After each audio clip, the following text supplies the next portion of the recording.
to Bourbon Taste-Offs, playoff brackets of the best whiskeys. Join us in our season-long quest to find our tastiest bourbon.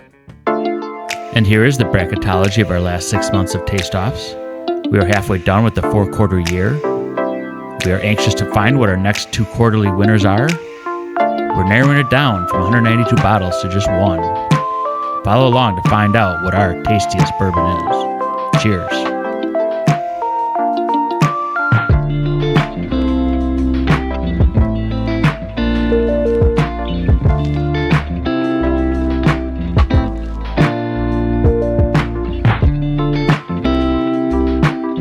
Hello, thank you for joining us on Bourbon Taste-Offs. This is episode number 41, and this episode is a 10-year. So Josh, you and I, we had a 10-year in Myrtle, and it worked out so well that we're going to have it again.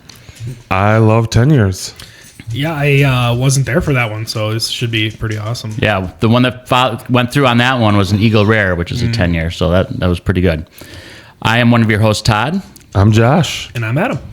And we're going to show you right now what the lineup of this tasting is. And here it is. All the bottles in this episode are aged for 10 years. And in glass 1, we've got the Henry McKenna single barrel bottled in bond at 100 proof. In glass 2, we've got the Russell's Reserve Kentucky Straight Bourbon Whiskey at 90 proof. In glass 3, we've got the Bib and Tucker at 92 proof.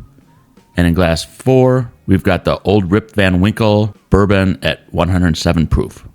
It's a pretty impressive lineup, isn't it? I know you viewers should be impressed with that. I know I was when one of them is actually an allocated Old Rip Van Winkle, which I... Very exciting. Yeah, which I got from... Is it Ayra'sliqour?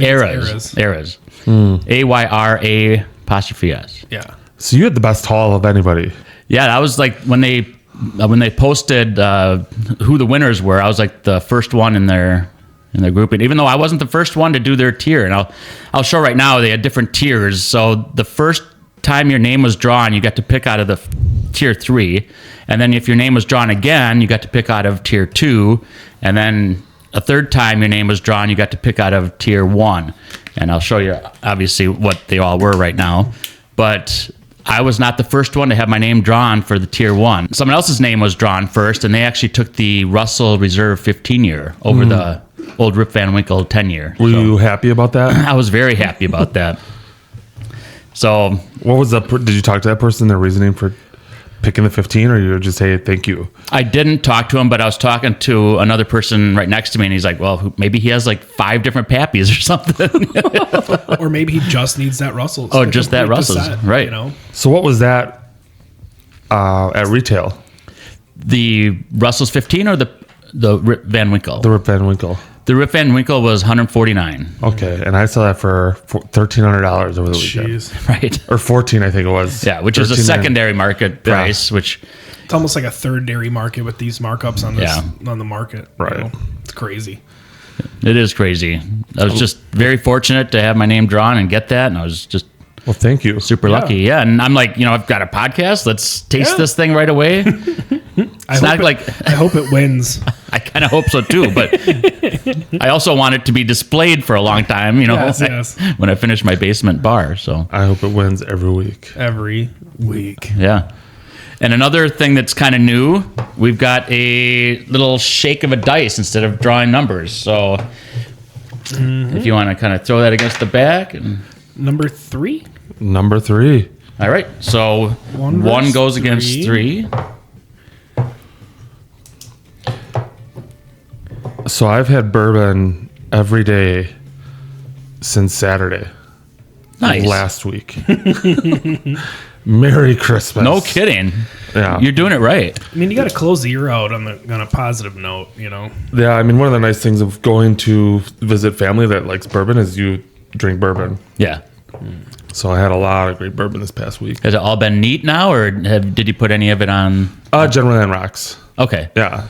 So this experience that we do, we do it neat. Yeah. Every other time you typically do it on the rocks then, or? Yeah, probably 3-4 rocks. Okay.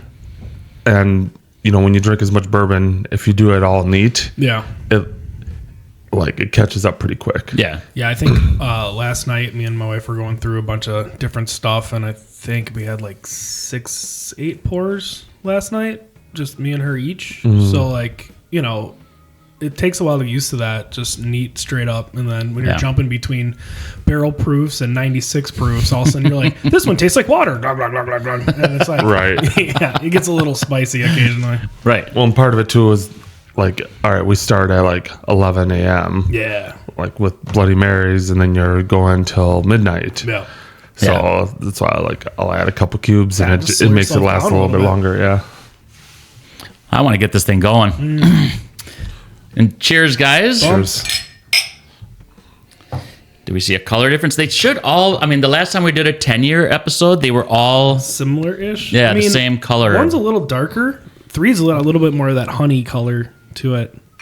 Okay. I don't know if that's just because I'm looking at Josh's gray hoodie through. I mean, it could. Great point. They're so similar. I think so too. So are these all bourbons? Any 10-year rise? No rise. Okay. They should all be bourbons.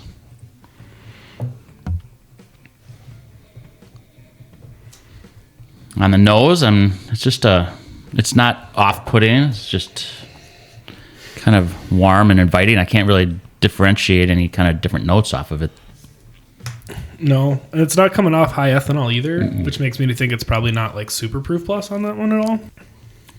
Kind of a neutral proof, maybe. Yeah. I almost say proof negative, like in the 96s. Okay. That's what I was thinking, like 95, 96. I like the taste, though. A little tingle, but not much.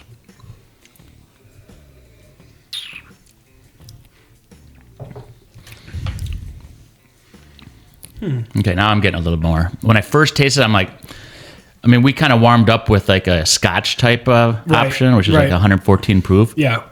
And so this one was kind of falling flat for me, but now the second taste of it, I'm getting some. Let it sit on the old palate. Yep. I'm not getting any like fruit or caramel or, brown sugary kind of notes from it. No. Which I would think you would with the 10-year. In the with other one 10-year. is I'd expect more of the oak tannins. I'm not getting those like vanillin oak tannin-y notes. If anything, it's just a little bit of that barrel tannins at the end on like the back of your palate. I am getting some fruit though on the front end. On to 3. Yeah. Again, not getting a lot of stuff from the nose. Nothing super jumpy outy. Right. I like that. Not as sweet on the nose. Jumpy outie. Yeah, it's a little bit brighter.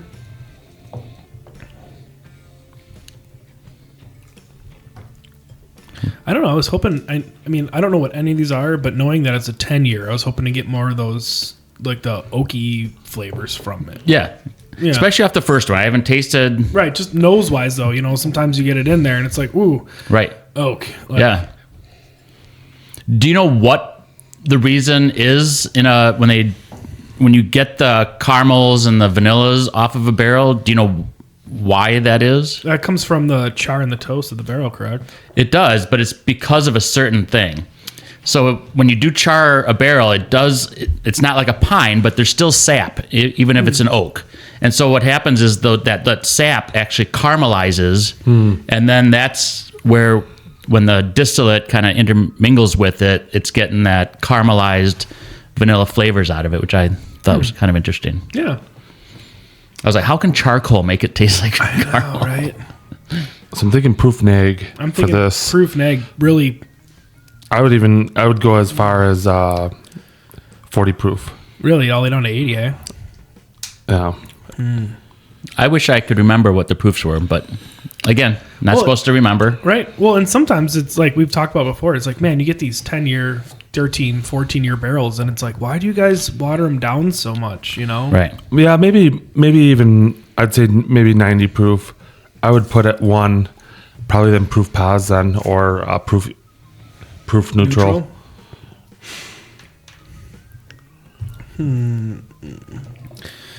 This one's brighter. Yes. So Todd, what was the proof on the Rip Van Winkle? It's 107. Interesting. Yeah. They could have just And made them bottled and bottled. what was the number 3? I don't know which one's which. I can tell you one of the 10-year-olds was a bottled and bond, which would indicate 100 proof. Yep. 3 is very smooth. I agree. There's no bite. No, it's got a. Consistent end to end. There's not a lot of. Yeah, there's. It doesn't not a hang lot on of my change. palate No. very long. Like it's there, it says hello, and then it says, "All right, have a great day," and then it leaves. Yeah. You know. And I'm getting out of between 1 and 3. I'm kind of getting more of those sweeter caramely notes, even though I kind of wish it had a little more proof to it. Right. Well, I mean, we do have a proof issue.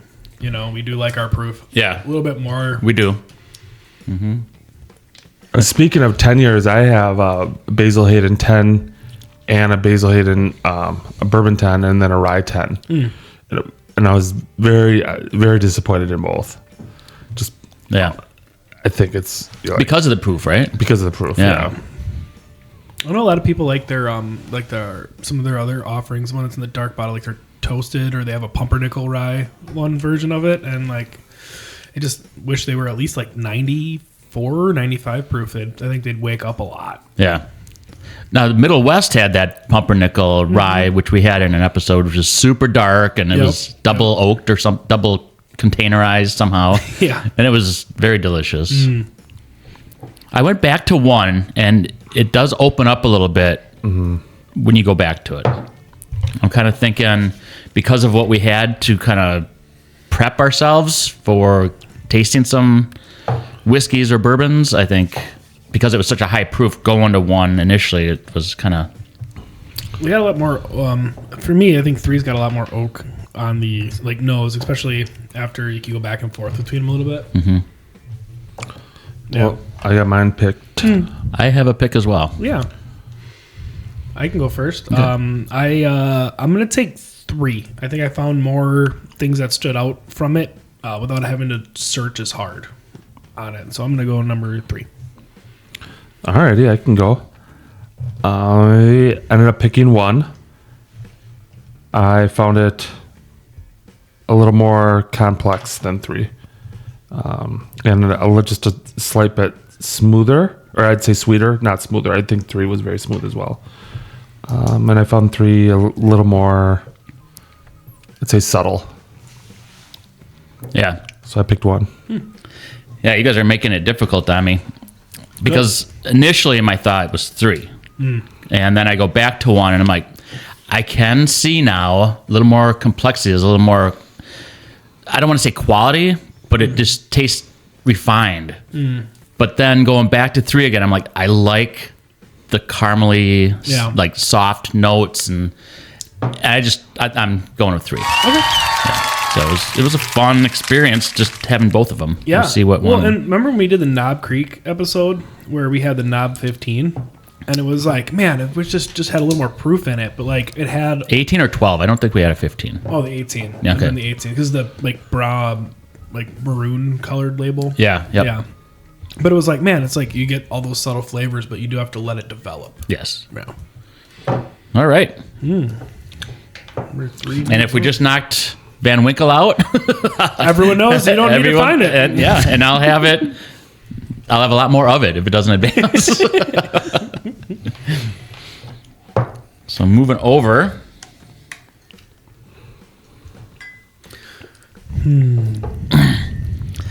4 is just slightly darker. Yeah. Yeah.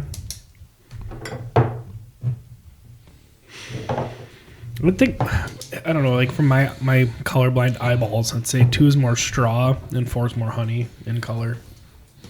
Yeah, that's a good way to put it. Yeah, because I don't really see much of a difference in the color, just the shade, the hue of the color, yeah. The color temperature. But now I have straw in my mind. Well, you know, it happens. If that's in your way, we can move this. Oh, I just didn't want to go kadoosh and knock it off the table. I'm not a cat. Do you have cats? No. No? Not a cat person. No, okay. Definitely not a cat person. How about you, I like Josh? looking at them, but... I have a thing. Got a Siberian tiger at your house or what? I got a thing.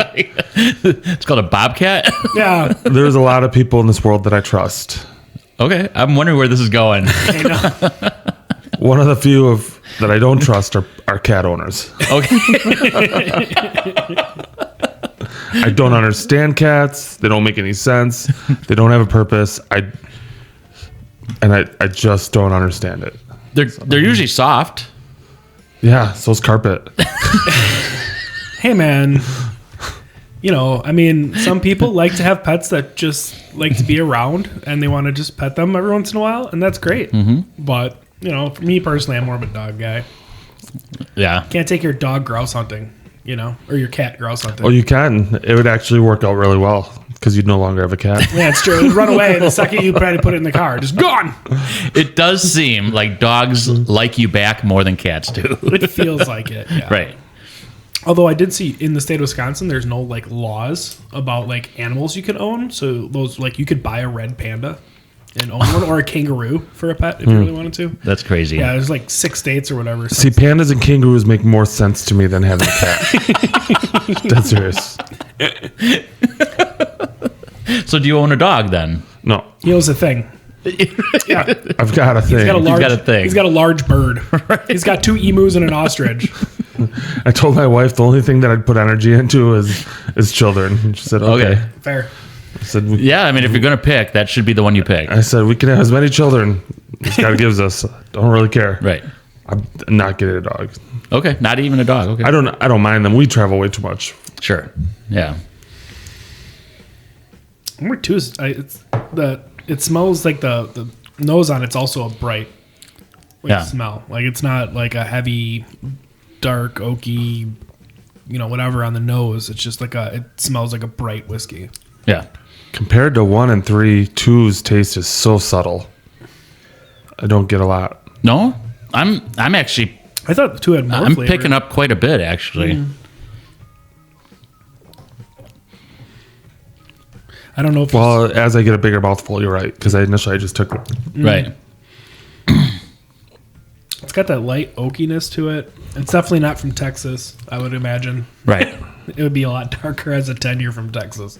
But Yeah, I'm picking up quite a few different notes out of it. And I don't know if I'd say smooth, Yeah. very smooth on end. No bite, proof nag. I'm going to say proof neutral-ish. yeah, my proof meter is way off, I think. I'm not Yeah. I'm still just going to go proof neutral-ish. yeah. You know, that gives me a 5 either way. It's true. Neutral-ish. That's what I wrote down, neutral-ish.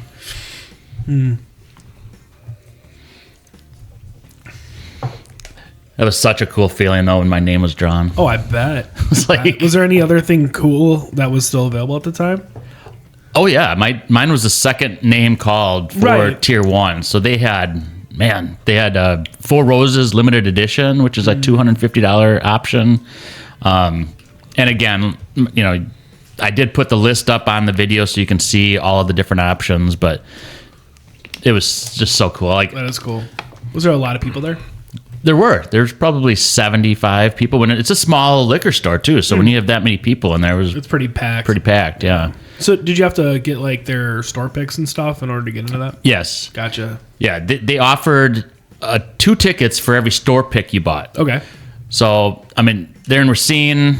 We're in Waukesha, kind of a haul to get there, but made the trip. And when I got there nice and early. They were setting stuff up, and I just started buying some store picks. There you go. There you go. And I got some good store picks, too. I can't wait to actually Nice. open them and try them. I know too, they have so. a red line store pick too. Yes. Yeah. Yep. I've never seen a store pick for that. They have one, and I think Westbrook has one. I think There's they had only, 2 like- red lines that they had store picked. Yeah, they didn't do a lot this year for store picks, especially in this state. So it's pretty cool. So how many people were there for was it quite a few people there? Well, the 70 to 75 people Oh, okay. to show up for the... Was it the the drawing. first 78, 75 people, or I don't understand the question. how many people showed up for the raffle? About 70 to 75. Okay. Did they cap it? No, you could I mean, there were people like standing in different rows, like the liquor rows, because you couldn't get everybody right next to the actual raffle tables. Got it. So they were all just kind of listening. They had a microphone. Yeah. In fact, I'll show that right now too, just because I took a little video of the process. You don't get a sense of how many people are there in this video, but you get to see the barrels. Did they do that over by the bar? Yes. Yeah, because it used to be a restaurant. Oh, really? Yeah, that's why it's set up that way. Oh. Yeah. Okay. I didn't realize that. I was there yesterday, and I did not find the one bottle I was looking for. Oh, no. So I was grumpy. And You drove all the way down there, or two? No, I went to go help my mother-in-law out. She got put some new blinds up at her house. Got it. Get her TV working and all that stuff. And I was like, well, since I'm in Oak Creek, it's on the way home. So, yeah. 30 minutes south, 30 minutes back. Yeah. So you went to the Oak Creek location then, because Yeah. this was in the scene. Right. So, So, yeah, it was pretty cool. I ended up getting like 12 tickets to put in. Word. So I had like six Each. barrel picks, yeah.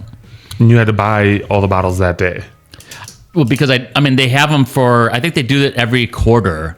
So they save all the tickets that people put in while they're buying stuff. And then that accumulates, and then they draw a quarter's worth. Because I know, I was at the one in Oak Creek yesterday. They had that Penelope Rio that I've been trying to get a hold of on the shelf. Sure. Just sitting there staring at me, and I can't buy it. It's not cool. Yeah. No, I mean, as extremely lucky as I was, I still felt after I picked my bottles, like, I want to buy those as well. Yes, 100%. Because it's like, 100%. But you can't be that greedy. I mean, you can, but but it's not realistic. yeah, it's sometimes like when you're at a store and like there's a bottle that is really good and it's still for sale, but you're like, I already have one or more of those at home. I'm just like, you know what? I'm just gonna leave that there Exactly. because someone else can enjoy that because that might be the first time they find that bottle. Right. Yeah, you see some people's post, and it's like they don't care if they already have 50 Eagle Rares. They're going to continue to buy them. That's the one I saw this morning. Just on the way here, I stopped at a couple liquor stores, and there's a bottle of Eagle Rare chilling, and I was like, oh, maybe I should get it. But I'm like, dude, I got an extra one downstairs, and I have half a bottle upstairs. Like somebody else can. What was cost on that? I didn't even ask. I just went to see if they had the Penelope Havana that just got dropped, and that's what I've been looking for. So that was something I haven't been able to find in over 2 years. Is any Eagle Rare, and I've been able to pick up about 6 or 7 in the past 2 months. Yeah, 3 right. months. Yeah, they're coming back. So somehow they're making more, which is I don't know how they're doing it. I feel like every once in a while Buffalo does the thing where they're like, hey, we're just going to be stingy with one of theirs and then hold back. Like I still can't find E.H. Taylor like anywhere. But like you can find Weller's popping up all over the place. So I'm hoping that like Eagle Rare now becomes popping up all over the place, and then next might be E.H. Taylor. Well, the problem with both, I don't know how long EH is aged, but with Eagle Rare 10-year age, like really difficult to catch up on that, right? Yeah, well, because the bourbon boom has just like the past 4 or 5 years. Yeah. They didn't know 10 years ago that there'd be a demand through the ceiling for this stuff right now. Right. Well, and two, I don't know which mash bill was that mash bill 2? Eagle Rare? Mash bill 1? I have no idea. So like they have their 4 mash bills, right? And then so like they could have some. They're like, cool, this is our Buffalo Trace, but if we just hold on to it for 5 more years, now that's a way to catch up on your Eagle Rare, right? Like, so I don't know which of their 4 mash bills that one is, because I know it's not the Sazerac mash bill, which I think was like 4. So what are you saying? They have different mash bills, but they only use a mash bill for each product, right? Like they don't have like a Buffalo Trace using a mash bill this time and then a different mash bill different time. Okay. Correct. So like they have like 4 different mash bills. You can look it up right on their site, and they have posters of it at their everything. The only big difference I think on some of them are their cooking time and their cure time, kind of like sourdough bread, where you like let it sit and it gets more flavor into it. Same thing with like their yeast strain. As it gets to a certain spot, they wait for it to cool back down to a certain level before they make it into the barrel. So like it's the same ingredients, different cook times. So I don't know if they're doing any of that where they get like, cool, like this is the same stuff. We're just going to let it sit for another 5 years to get, to help with demand issues. I don't know. Questions I don't know. Yeah. I know it's tasty. They do a good job making whiskey. Yeah. I had to look up, because of this episode having an old Rip Van Winkle in it, I had to look up what's the difference between the Pappy Van Winkle and the Old Rip Van Winkle? What is the difference? The difference is the Old Rip Van Winkle is an older label. So it's before they actually came up with the nickname of Pappy. Okay. So they kind of still hold on to that label as an Old Rip Van Winkle. And then the Pappy Van Winkle is for like the 12, 15, 23 year. And that's a nickname for Julian Pappy Van Winkle Sr. Gotcha. And so they kind of held on to the older label as the Old Rip Van Winkle because that's the Van Winkle family distillery was based on that. So Rip Van Winkle and Pappy is all the same. It's just how long it's been aged. Correct. I did not know that. Yeah, and then What lot B is 12? I don't know the lots Over 13. either. Yeah. Well, because I think it goes the one with the 10 year, and then I think it goes lot B, and then it goes age years. Oh. 23, and then the Okay. yeah. I didn't know that. I thought it was like the 10 year, which is in here, Yep. and then the 12, 15. Yeah, I think the 12's lot B. Oh, okay. Yeah. It's kind of a generic label, right? Yeah, super Yeah. boring. Yeah. Like, oh, hey, don't look over here, but look over here. Right. Yeah. Well, I know which one I'm picking out of these two for sure. You guys have a good idea? No? I do. You're scared? You're scared. Yeah. Give me a second. Yeah, I know. Like 4 feels higher proof to me.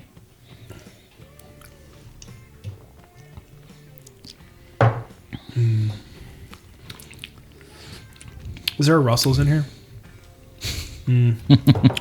Yeah, I think I know which one I'm going to go with. There is a Russell's in here. I love that bottle. Yeah. For availability and like purchasing, it's everywhere, and it's usually like really well priced. Oh, the price on it is fantastic. And you can go to just about any liquor store and some gas stations up north and still find one. Yeah. Michigan, they probably have it at every speedway. Have what? Russell's 10. Okay. Yeah, I don't know. I've seen so many bottles.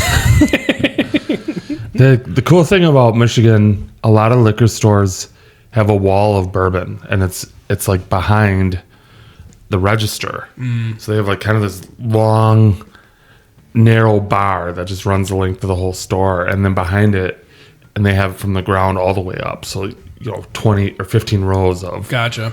of liquor. So it's pretty pretty crazy. cool. So it's all behind the. Gotcha. They have like 15 Master's Keeps just chilling up there. Right. They're like this big in the boxes, Right. Yep. Yeah. That's awesome. I do have one picked. I do as well. Okay. Well, Adam went first last time. I'll move over to me, and I'll go first. 2 and 4, I think they're both really delicious. 4 stood out to me, though. It seems a little darker, seems a little more proof. Just seems I'm getting more wood notes out of it, and I just really enjoy it. And it kind of sticks around as well for me, so I picked 4. Yeah, go ahead, Adam. I'm also going to go with 4. I think I'm getting more like of a brown sugar cherry note on the nose. It feels like it's like proof neutral to plus, somewhere in there, like not a heavy plus, but like very, very approachable. The flavor profile seems to last a little bit longer and hang out on my mouth like a little bit longer. It's got a little bit more oiliness to the texture onto it. So I'm going to go with 4. Yeah, this is really close for me. They're both really tasty. Yeah. So after drinking 4 for a bit, I went back to 2. I'm like, 2. And then I go, after drinking 2 for a little bit, I go to 4, and then I go, 4. I do like that. I thought that 2 was like pretty neutral, or pretty like proof neg. But then when I went back to it after tasting 4 for a little bit, I was like, it's got some, some liquor in there. But yeah, long story short, I'd say toss up for me, but 4 I'm happy with. There we go. Here's to 4. Woo! All right, so we're going to come back and we'll show what glass 1 and 2 were. And we're back. So the first one we tasted was 1 and 3. And the loser of that pairing was number 1. McKenna 10. McKenna 10 year. I've been holding off on introducing this to the tastings because I was like, I think this can win for the year. And here I am proven wrong once again. But I was surprised. I thought that would have represented a little better. I thought it did represent very well. Yeah. You picked one. I did. Yeah. You did. That's right. But what's funny is when I first got these bottles, I didn't like it. And I had gotten 2 or 3 of them. And I'm like, and now I had a bunch of it this week. So I didn't recognize it, but I had it in ice generally. Yeah, pretty tasty. I liked it. Yeah, going back to it and tasting it, I mean, it's good. It is, yeah. And we didn't have any negative things to say about it at all. You know, the only thing is I was guessing it was like proof negative-ish, and it's a bib, so it's 100 proof. Right. So I kind of thought it was neutral. I think I stated neutral, but Cool. yeah. Well, and too, I wonder how much those differ, right? Because it's all bottled in bond, but It's each also- barrels are different. They're Each single batches are barrel. yes. So that's what's really interesting about the Henry McKenna 10-year. It's like, it like, I could have put it in a bottle and bond episode. I could have put it in a Right. 10-year episode. I could have, like, it's all Yeah. right there. 10-year single barrel. Yeah. One of a kind. Yep. So yeah, but like that's different because like I have at least one at home for sure, but Yeah. mine will be different than that one. It will. And I've had this one for a while. So this one actually is like, I think a 2012, I think it was. It is, yeah. 8/29/2012. Yeah. So, Awesome. And it's been open for a while then. yes. Right. And what does that do to it? You know, I think Magic, not magic, no idea. it definitely makes a difference, I think. Yeah. If you have a fresh crack of one and then actually have one with air in it for a while, a few months or a year, it'll be different than one you just freshly opened too. Yeah, I mean, remember my Woodstock? That thing was like clear. Right. Yeah. You're right. Yeah, you said there was like sun Yeah, sun damage influences it. Yep. Yeah, okay. Well, this has been in the basement, so there's no sun on it. So, Number 2. yeah, then we went over to 2. Adam, if you want to take that one out. And There's the Russell's 10. the Russell's 10. Ooh. Hold on, what's the etch on this one? It's not an ME. Yeah, and I mean the price is still on the side of that. $28. $28 for something to sit for 10 years I know. And in a that's- barrel. And that was what, like 54, 55 usually? It's a bit more, and this is allocated. It's a bit more difficult to find. As far as this, when people are listening, we're talking Right. now about the Henry McKenna again. Right. Yeah. But the Russells you can find everywhere. Like You can. For like hey, I'm going out fishing for the weekend, it's a great one to pick up. Yeah, and it was funny. So Adam was asking what the stamp on it is. We watched other podcasts, and they said that if it has like an ME and then a backslash or forward slash, Yeah, the LL/ME. That's the I thought it was ME and then the slash. LLME. Okay, Because they all have LL something. That's Okay. like where they keep it. But the ME was supposedly overflow of the 15. right. And there's been a couple of bourbon YouTube reviewer guys that have done that side by side on it, and they're like, they don't know if it's the 15, but it's definitely got more character than the regular 10. Got it. Interesting. And then just tasting it again, it is really delicious. Oh, yeah. Yeah, this was So what is the proof on that? that's 90 a- proof. fantastic question. 90 proof. Yep. Yeah, so you got something that's $60 with the McKenna, aged 10 years, and then something that's $30 with the Russell's, aged 10 years. And Russell's is a wild turkey product. So Yes, Jimmy Wild Turkey Russell, makes so many good things. yeah, they do. When you were mentioning if Russell's 10 year was in here, did you pick that out as number 2, or what were you No, kind it of just thinking? was in that range because when I was going kind of back and forth between them, I was like, it'd be not great if we did a 10-year episode without Russell's 10. I agree. And it was because it just sits in there, and I drink that one all the time. It's on a standard rotation. Like I drink a bottle, I just go to the store, buy another one because Yeah. they're so available. Yeah, this is a really treat, Yeah. having these kind of bottles in here. And we know we still have the Pappy or Rip Van Winkle in here. Rippenstein. Yeah, the Rippenstein. I love the label on it too. It's awesome. It's like an old dude with a pipe, right? Yeah, yep. Or a gun. I can't remember now.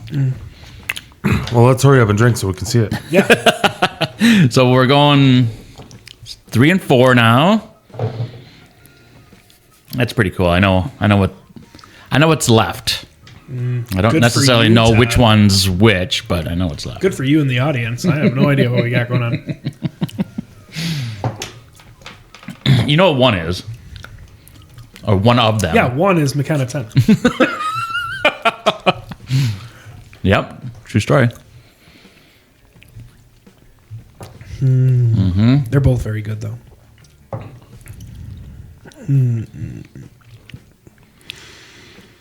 Yeah, I they are. hope it's not like Green River 10 year. I don't know if Green River makes a 10-year, do they? I have no idea. Okay. And since I don't know if they do, it's not in here. I'm curious to see a Bardstown 10-year. With how new the distillery is. Yeah. That release is going to be hot. Oh, it's going to be impossible to find.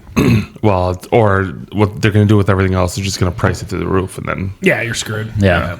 Because some of the fusions from there come at like $1.60 from them. Yeah, or 200. Yeah. I just found a fusion over the weekend. I found a couple fusions. So Nice. and you can't find it on the shelf anymore. Right. What were they? Do you remember? I got a 5. You did get a 5. Nice. Yeah. Nice. I did not like my 7. You didn't like the 7? 7 actually came in second place because it has like 5 different Yeah. mixes. And Was it 7? It's pretty I can't remember complex. which one I have, but the one I had, I did not. Maybe it was 3.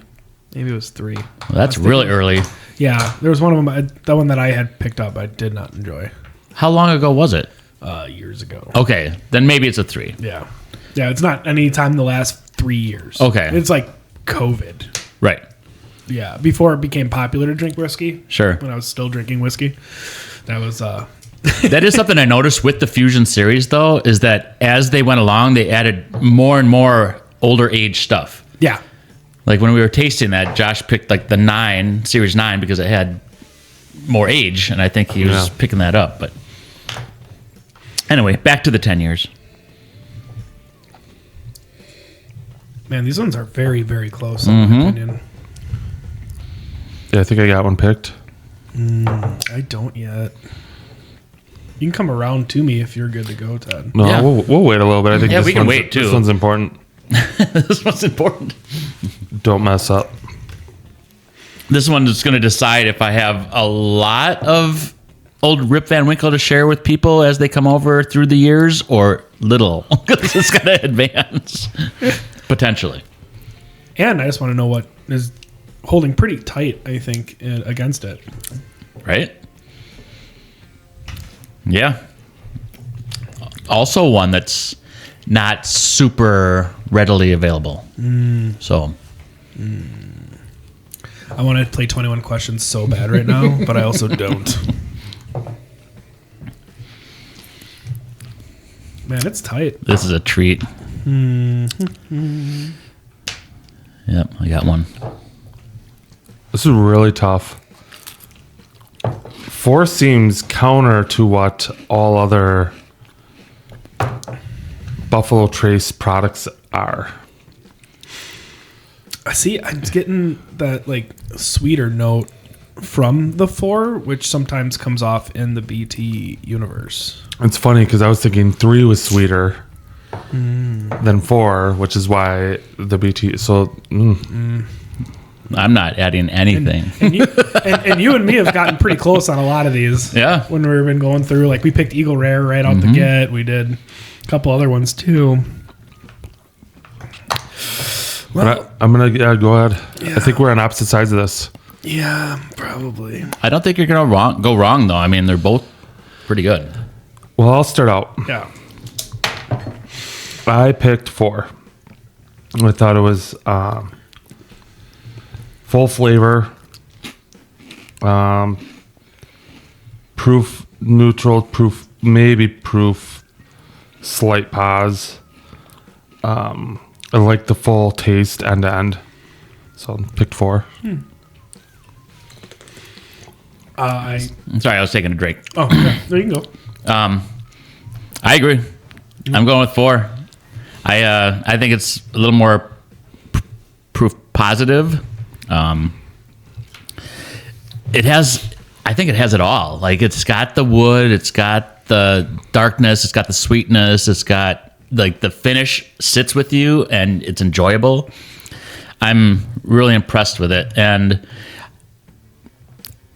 I don't want to sway. I mean, obviously it's going to advance, but I'm going to say that I think that's the Old Rip Van Winkle because, I mean, for something to be sought after like a Pappy, like an Old Rip Van Winkle, and like most other Buffalo Trace products, like we've decided, like it's not just because of like people say it's something you should search for and seek. They prove themselves. Well, it's consistent quality. They're consistent and they're good. Like, and here I'm probably wrong, but whatever. I'm picking 4. I'm gonna go with 4 as well. I just like I get a little more of those brown sugar, caramel, cherry notes on the nose that kind of fall into the palate, and then I like the mouthfeel on it. I mean, 3 was very good as well, but I'm gonna go with 4. Here's the 4. Yep. Woo! Let's find out, boys. All right, so we're back. Well, let's start out with the runner-up. The runner-up, Josh, if you could show us what that is. Drum roll, please. Drum roll. Let's go. Blanton's. 10-year. Oh, right. Oh, Bib and Tucker? So this is a Bib and Tucker. I've never had that before. Very nice. And So the reason why I said Blanton's is because I was like, oh, there's a there's a topper. topper. And it's funny. It's like is that a train? It's a train. So it says this year's annual limited edition bottle topper celebrates a classic symbol of American progress and prosperity, the steam locomotive. These powerful and beautiful machines connected east and west, leading to an era of refined exploration and untold prosperity.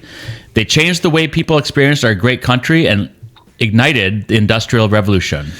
Our award-winning small batch bourbon celebrates the great invention where bold and refined come together. It's a collectible like bottle topper. I've actually got another one with just a cork. Okay. 10-year. Yeah. And I'm like, Choo-choo train. Oh, I'm going to show on my YouTube channel and podcast we need a collectible. No, like we got to get a board with all the cool toppers. Yeah. Josh, you have that Yakuzama. Yeah. Oh, that is one with the awesome. samurai head on it. Yeah. And, get all the letters of BT, but then there's all sorts of fun ones. Like Whistle Pig has one that's got like it's just a pig's head, right? Oh, that's got cool. that one, and then Old Elk. Old Elk's got a cool one. Delmore, the Yeah. Scotch, they have like the big antler sets. That Caribou Crossing. Yeah, so like you need like a board of cool corks. That would be cool. Yeah. for the And bar downstairs. Exactly. And I mean, Josh brought one with a big like decanter like series where like you can reuse the bottle and stuff. yeah. I mean, these you can reuse the cork, but Yeah. the others you can reuse I the forgot bottle. about that. That was an early episode. Yeah.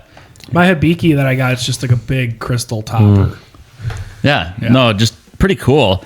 And I mean, most Bib and Tuckers are like either a 4 or 6 year. Okay. This one This comes is the out first as one I've ever had of them. a 10-year, and it's 92 proof. So it is a little less proof. So 3 was going against 1. So 3, the 92 proofer was going against 100 proof McKenna. Yeah. But again, it's been open for a while. It's been getting mellowed down a little bit as it's been sitting. I just think it's cool. It's the first time ever having the Bib and Tucker. Yeah, cool. I'm glad that we could have you experience that then. I know, and I'm spoiled though. I was like, no, only the 10-year. I don't want the normal one. That's true. I mean, for it to compete this well against what we now know is the Old Rip Van Winkle, which is going to move forward and represent itself, and it does Sorry, look not like sorry, Todd. it does look like the old guy has a rifle. Oh yeah, it is a rifle. Yeah. So Well, that's pretty freaking cool. yeah, Asleep many years in the woods. isn't that awesome for it to say that? Meant 10 summers long. So Something like that. what's the proof on that? 107. This is a remarkable Wow. whiskey for memorable occasions. It's mellow aged naturally in mountain oak through 10 summers of our marvelous Kentucky sunshine. It's usually proof, has come through naturally, causes, contributes, and whatever to its character. You may be assured that our family of 3 generations distilling experience to know that bourbon is more intriguing to the taste. This is why I've set my family name upon it. Proprietor Van Winkle III. Oh. So if they know how to make it, why don't they just make more of it? Well, it takes 10 years. It does, but it's crazy too because it says it's distilled and aged and bottled at the Rip Van Winkle Distillery in Frankfurt. Which is also the Buffalo Trace Distillery. Right. It's just the other building. Right. Yeah. Well, guys, what a great episode. No kidding. Fantastic. I mean, we brought out some heavy hitter 10-year-olds. I mean, I've always wanted to bring a Russell's into an episode. This collectible like train like Bib and Tucker, and then the McKenna. That's always fun. I was seriously thinking this could win for the season, and it was the first one out. It happened to be against another great contender. Yeah. So I mean, I kind of wish it was more flavor bombs, but I mean, I think the Bib and Tucker and the Old Rip Van Winkle were more of a flavor bomb than the other two. Correct. So yeah, and you don't want a flavor bomb that just overwhelms or distracts or like hurts, right? Yeah, sometimes you do. And I think that's what sometimes you do. But when we have our next episode is actually our monthly winner. So this will show itself in the next episode.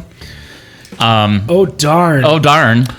Yeah, I mean that said, the Rip Van Winkle was very smooth, very flavorful. I mean, it was really good. It has that does have that like more viscous mouthfeel that I've come to understand with more of those premium whiskeys. Yes. Because I just started, like I have a ton of bottles in like the $50, $60 range and $70 range. Now I'm like, every once in a while it's like, is it worth getting a $100 bottle? Like, can you notice a difference of a $100 bottle? And the biggest thing I found is that the mouthfeel, the oily texture on the mouth is there with more of a premium spirit. Right. And it will stand out if it's not. Like, Correct. if you buy a $100 bottle and actually drink it and be like, no. Yeah. You'll be like, everybody will find out about it and nobody will buy it. Right. And then you can get it for $60 in like 6 months. Or they just go under it and it's no longer available. And it's like, who cares? It never impressed you anyway. Right. You knew that it was just a money grab. And it's like, well, why? You know? So.